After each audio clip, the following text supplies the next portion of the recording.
అమ్మా ఈ బాక్స్ ఎక్కడ కొన్నావమ్మా? భలే బాగుందమ్మా. దీనికోసం నేను ఎంత వెతికానో దొరకనే లేదు. నాకు ఇది కావాలమ్మా. తీసుకో అమ్మా. అమ్మా ఈ ఫ్లవర్ వాజ్ ఎక్కడ తీసుకున్నావమ్మా? సంతలో తీసుకొచ్చాను. కూతురు వస్తుంది, 1-2 ఎక్స్ట్రా తీసుకురావాలని తెలీదా నీకు?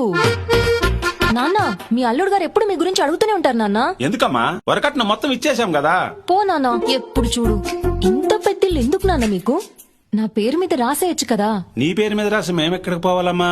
అయ్యో ఏంటి నాన్న అలా మాట్లాడుతున్నావు? నేను నీ కూతుర్ని. మీరు సంవత్సరానికి ఒకసారి మా ఇంటికి వస్తే 4 రోజులు మీకు అన్నం పెట్టలేనా నాన్న మీకు?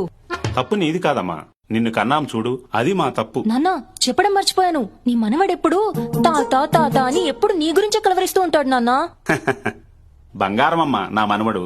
అదే బంగారాన్ని ఇక్కడ తీసుకొచ్చి పెడతాను. కాస్త డిగ్రీ వరకు చదివించండి నాన్న. అక్క షర్ట్ ఐరన్ చేసి పెట్టాను చూసావా? రేయ్ నేను చూడలేదురా. అదా మీ బాబా ఫేవరెట్ కలరు, బామ్మర్ది గిఫ్ట్ గా ఉండని అని నేనే తీసుకున్నాను. అమ్మా అమ్మా అమ్మా అమ్మా నాన్న మీ ఇద్దరిని వదిలి వెళ్ళడానికి నాకు మనసు రావడం లేదు. వచ్చే వారం తొందరగా వచ్చేస్తాను.